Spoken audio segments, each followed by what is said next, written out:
Okay, aku rasa ramai lah yang dah tahu kan kisah Ashabul Kahfi ni. Tapi mungkin ramai yang tak tahu sebenarnya kisah penguasa zaman Ashabul Kahfi ni. So dalam kitab Al-Bidayah wa Nihayah karangan Imam Ibn Kathir, jumhur ulama sirah ni setuju bahawa penguasa zaman Ashabul Kahfi adalah Raja Daqyanus. So Daqyanus itu dalam bahasa Arab. Dalam bahasa Latin asalnya namanya adalah Quintus Decius. Okey, Quintus Decius ni lahir pada tahun 201 Masihi di Sirmium. Sirmium ni satu kawasan dekat wilayah Pannonia. Tahun 230-an, Quintus Decius ni dilantik menjadi governor di Moesia. Nanti sampailah tahun 240-an, waktu tu berlaku satu pergolakan dekat Pannonia dan juga Moesia.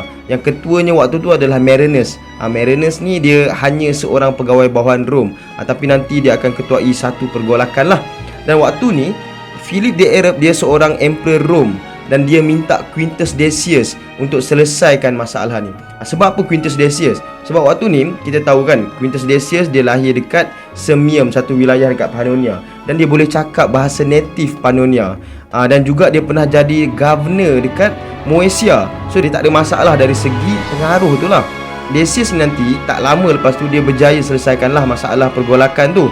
Dia kemudiannya secara sebulat suara dilantik oleh tentera dia untuk jadi seorang emperor. So bila ada dua emperor dalam satu kerajaan ni lah, atau satu empire ni, bermulalah perang sivil di antara Quintus Decius dan juga Philip the Arab, yang nanti Philip the Arab ni akan terbunuh.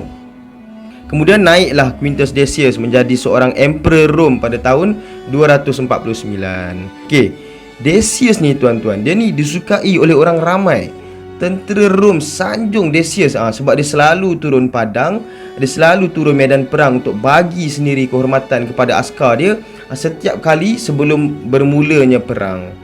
Senator Rom pula, diorang tabik spring dengan Decius ni sebab dia ni hidupkan semula Office of Censor yang dah berhabuk, yang dah lama tak berfungsi pun. Decius juga seorang traditionalist. Dia ada conservative mindset. So tak pelik lah kan bila ramai golongan aristokrat yang tertarik dengan dia. Rakyat pula pandang tinggi dekat Decius sebab banyak projek-projek pembangunan yang Decius ni buat. Decian Bath lah, ada Decian Portico, dan juga Coliseum yang zaman sebelum-sebelum ni banyak berlakunya runtuhan akibat daripada panahan kilat. Kemudiannya dia bina semula. So bila ramai penyokong ni, Decius ni mulalah naik share. Dia bawa trend baru, trend penyembahan dewa-dewa Rom. Dia kata apa? Dia kata runtuhan bangunan daripada panahan kilat ni sebenarnya disebabkan oleh kemarahan dewa-dewa Rom. So Decius sekarang seorang influencer, seorang trendsetter. Ada ramai subscribers, ada ramai followers. Ramai yang mula menyembah dewa Rom atas cult of personality yang ada pada Decius. Satu kualiti yang tak ada pada penguasa-penguasa Rom daripada zaman sebelum Quintus Decius ni lah. Nanti sehinggalah bila dia dah naik tahta, Decius ni mula paksa semua orang untuk sembah dewa-dewa Rom. Siapa tak nak, dia bunuh.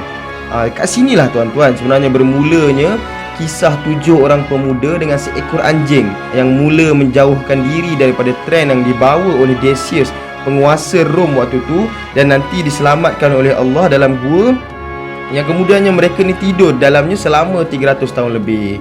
Aku rasa ibrah daripada kisah Ashabul Kahfi ni tak terhenti sekadar bertakwa kepada Allah, tetapi juga bertakwa kepada Allah waktu majoriti masyarakat menentang arus.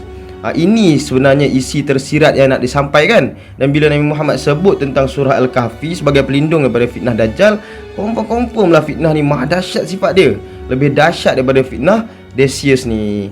So cult of personality ni adalah satu ancaman sebenarnya, satu ancaman besar buat masyarakat. Bila seorang tu selalu tunjukkan kebaikan yang dia buat, tak adalah bermaksud dia ni tak boleh berdosa. Boleh jadi tutur kata dia ni sangat lembut, boleh jadi kebajikan yang dia buat terlalu banyak merentasi bangsa dan agama. You Yahudi, Cina, Islam, Melayu, Kristian, semua saya boleh tolong. Ingat tuan-tuan, it's a long term investment.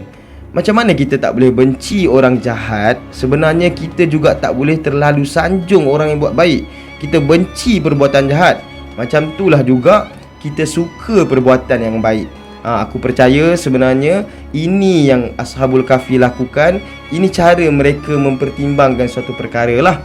sampai diorang ni tergolong dalam golongan yang selamat daripada pengaruh-pengaruh yang menjauhkan diri daripada ketauhidan kepada Allah.